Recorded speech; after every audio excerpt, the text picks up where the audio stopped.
Great attack! お前はもう死んでいる。Guts. なので、もう二度と岡部さんにはアワードの賞をあげないでください。よろしくお願いします。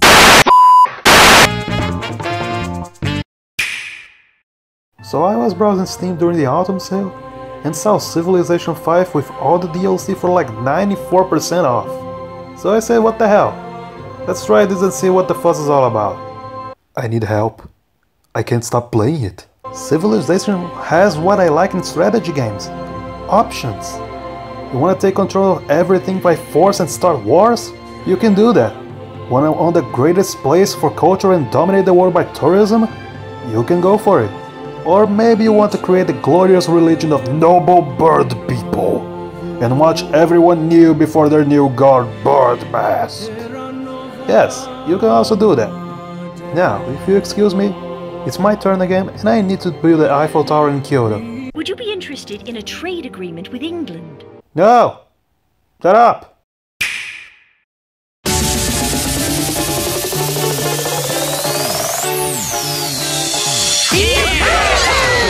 About freaking time! Mario Party is back! The classic, turn-based, coin collecting, star purchasing, minigame playing after every turn and friendship destroyer is back! No stupid car, no everyone moves at the same time, no mini style, just pure multiplayer joy. And now with... Yeah, there aren't as many boards as previous games, but instead we get multiple modes such as the co-op grid-based boards, a single-player minigame marathon, rhythm games, some weird, wacky, gimmicky stuff with two Switch that I'll never get to try out, this river survival game that will make you stronger! And for the first time ever, it has online play, but only minigames, and only like 10 of them. Baby steps, guys. You get there eventually.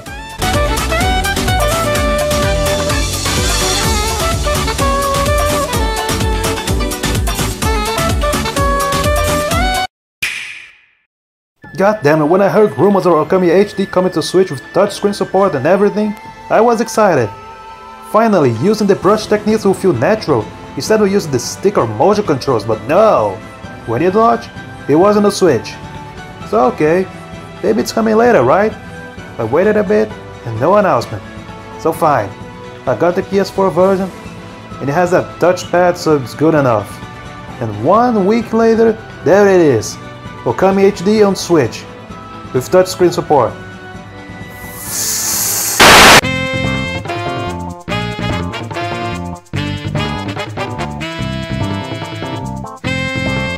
Good game, 10 out of 10. We'll use the tiny DualShock touchpad again.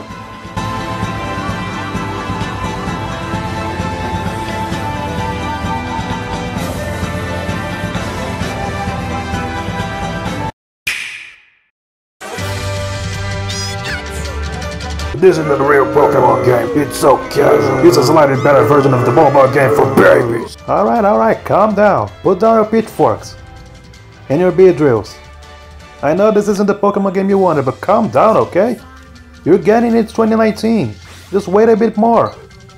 Let's Go is just supposed to be this laid-back game for new fans who just got into the series, or people who haven't played it ever since Red and Blue, or just now came back thanks to Pokemon Go.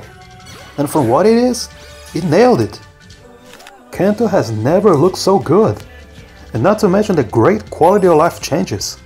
I don't care what kind of game the next entry will be, but I better see the Pokemon walking around just like Let's Go. It makes the world feel alive. Not to mention the caves. They're now bullet hell.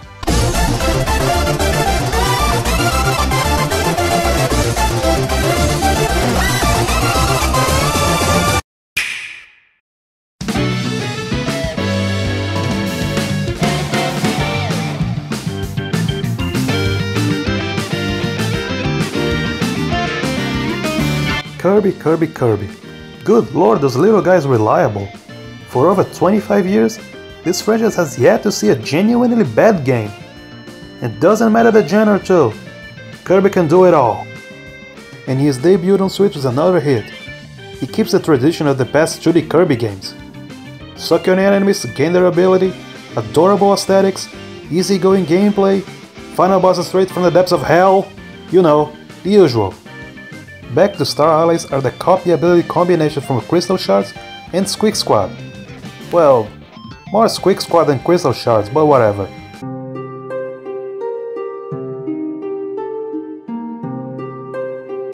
You do that by throwing your heart to enemies, and boom, you're now your best friends. If only that was easy in real life. And once you have a full party, you can unleash the deadly friendship ball of death. Whee! Rated D for everyone. But let's not forget the best part of Star Allies. Buff DDD.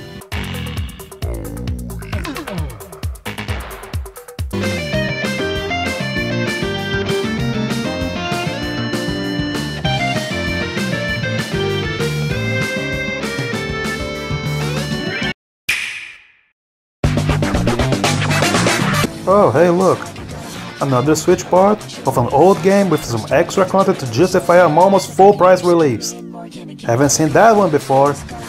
Okay, yeah, I can totally get why the world ends with you final remix definitive game of the year edition plus and Knuckles would make some people annoyed. This version in particular is a port of the mobile version you can get for way less. So unless you never played this game before, or only got the DS original, or completely hate the idea of mobile games, this might not be for you. That being said, I fucking love this game.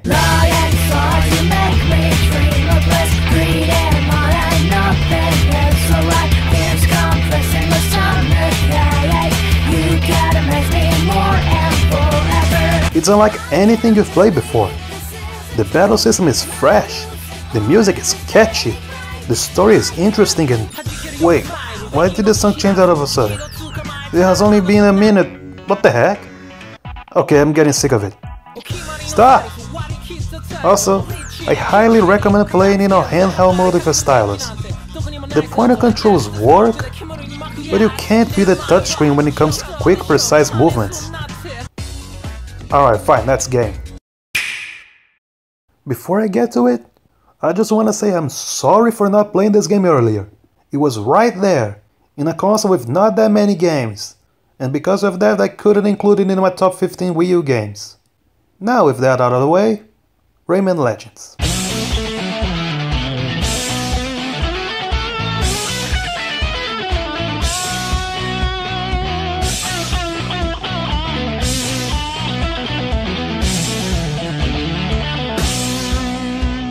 Holy shit, I was missing out.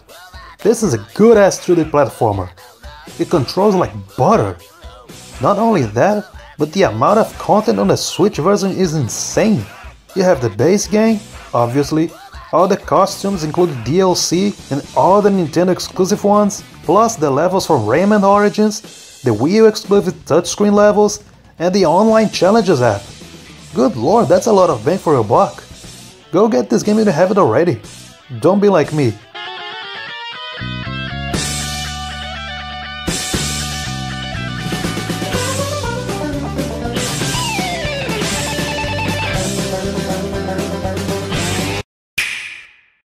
Speaking of games that took forever for me to finally play,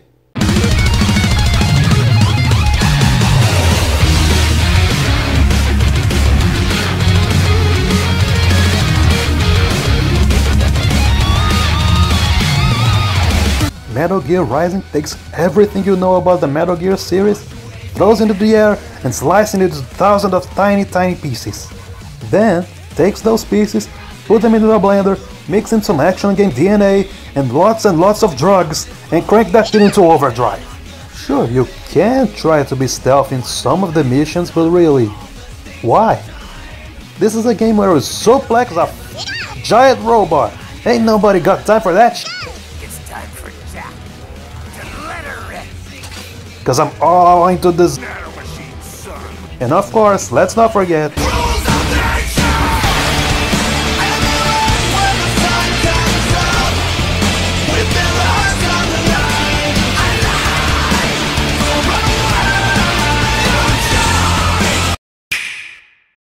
And now, we return to our regular schedule with壊したい大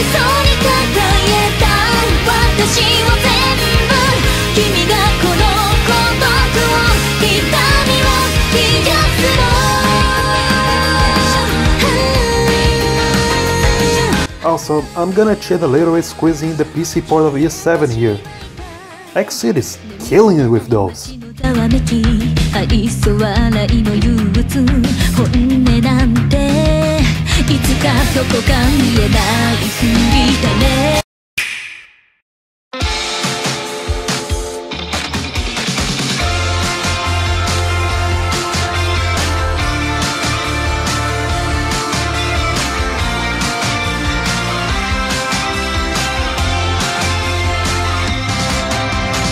It's that time again to talk about Yakuza. And this year we got 2 more games. The latest entry of Yakuza 6 and Yakuza Kiwami 2, a remake of Yakuza 2. In Yakuza 6, Kiryu discovers the girl he's been taking care of had a child and must travel to Hiroshima to take place in a game of Are You the Parent? And then beat the shit of whoever decided it was a good idea to make her pregnant. Meanwhile, Kiwami 2 takes place during a war between the 2 biggest Yakuza clans in Japan, because some big dude thought that this country ain't big enough for 2 dragons. As for which game to put on number 6 spot, why not both? I did prefer Yakuza 6 story and the side quests more, but Kiwami 2 had something that is literally a gift from the heavens.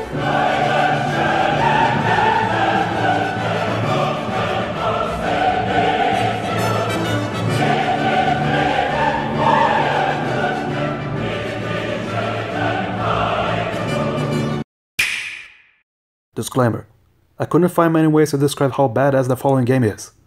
So here's a montage of Kratos saying boy for 2 minutes. I'm sorry, you're welcome. Boy,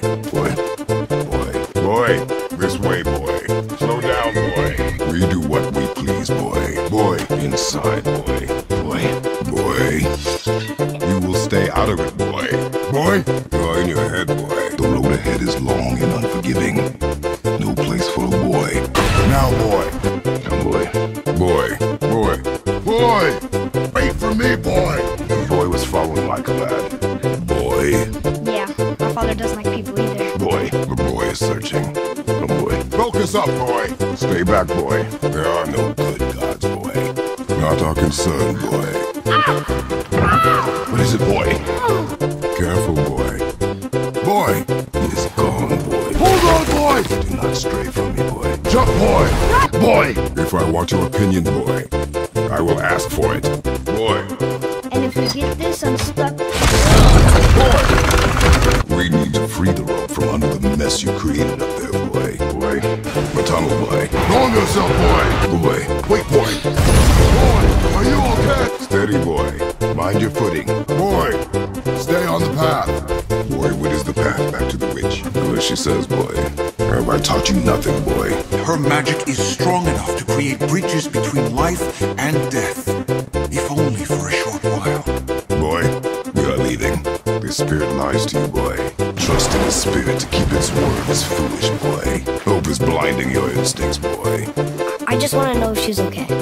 She is dead, boy. I know that, Alright. Say it. I told you so. I told you so. You're naive, boy. This is true as well. But do not take your disappointment out on me, boy. You did well. Thanks. The boy. Just having a little fun, you big grump. This fight is mine, boy. Go.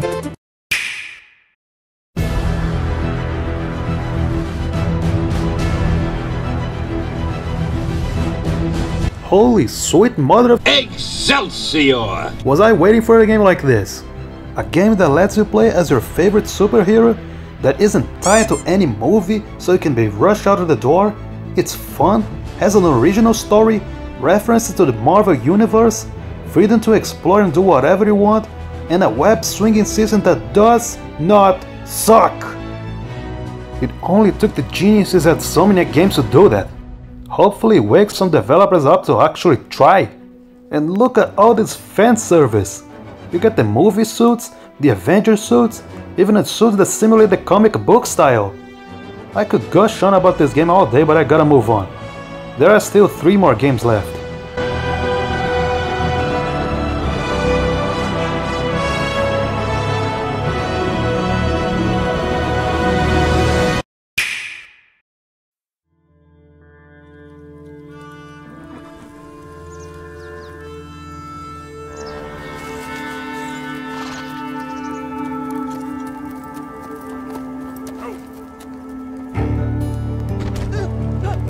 got some money for me, boy? I seen your name in our ledger.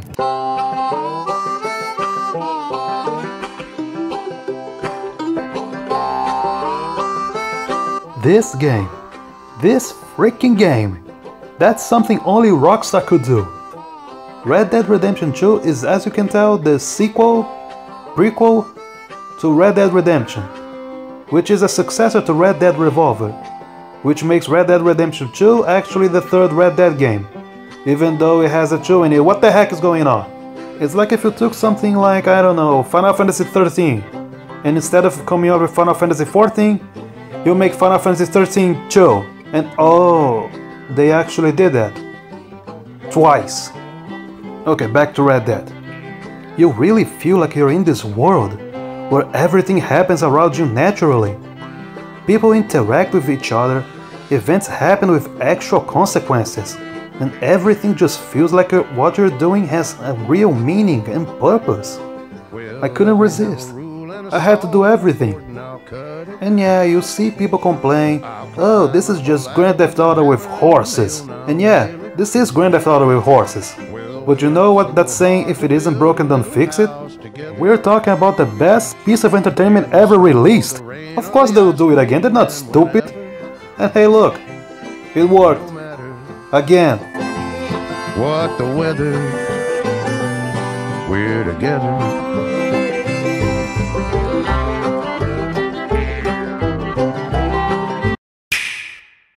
Crossovers, often considered the pinnacle of fan service.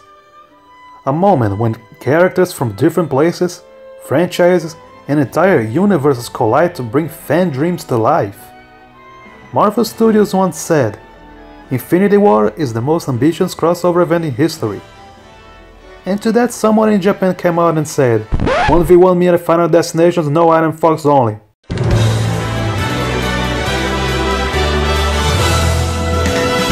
Masahiro Madman Sakurai. I already talked how insane Super Smash Bros. For Wii U was, but Ultimate takes that to a whole new level, bringing back every single character that has ever joined the series, including Ice Climbers, including Pichu, and yes, even includes Zack! And not only that, it brings with it a pretty respectable roster of newcomers, including Cinnamoroar, Isabelle, oh my god, she's so precious, Simon and Richter Belmont from Castlevania, Ken from Street Fighter, King K freaking Rool, complete with a remix of his boss fight theme made by none other than Ace, you know, the Xenoblade composers. This is what heaven must sound like, and if that's not enough, we have post-launch content coming soon with freaking Joker from Persona 5 and a f***ing plant! Yes, ladies and gentlemen, a plant made into Smash before Waluigi. And as the cherry on top, we have the return of Adventure Mode, a massive single-player mode where you get to explore a giant world map filled with different battles and lots, and I mean lots of references. I can guarantee you will squeal at something in this mode. It's pretty magical, really.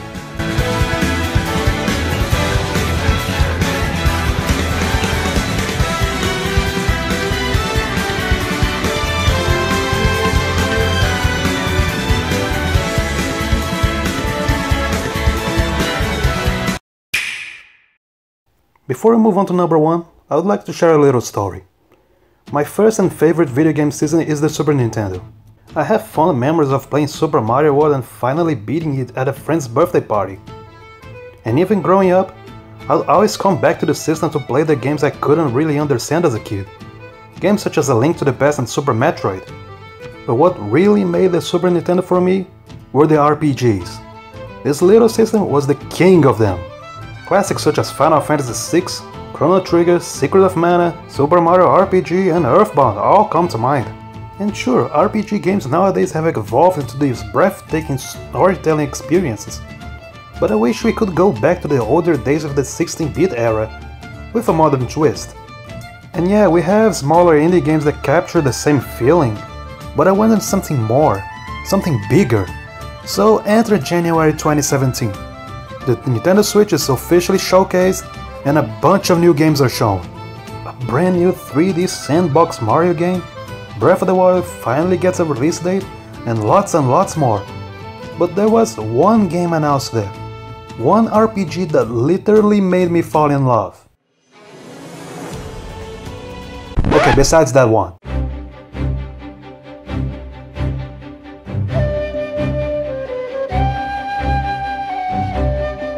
This, right there. This is how you get my attention.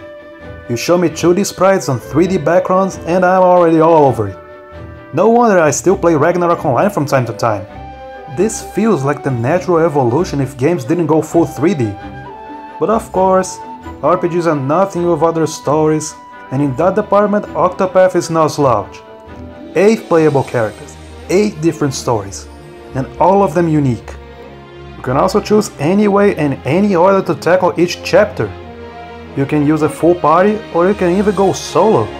The game will balance itself so it's fair while it's still remaining challenging. And all 8 characters are a joy to play. There's this noble knight Oberic, the merchant Tressa and her quest to become the best merchant in the world, Hanyit,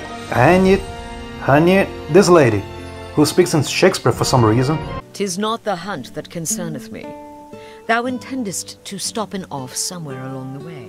The scholar Silas, who honestly is such a nerd. Yeah, that's me right there. There's Ophelia and Alfin, the most wholesome people out there. Why are you so nice? Primrose, who's the best, and Therion, a thief. Where's my wallet?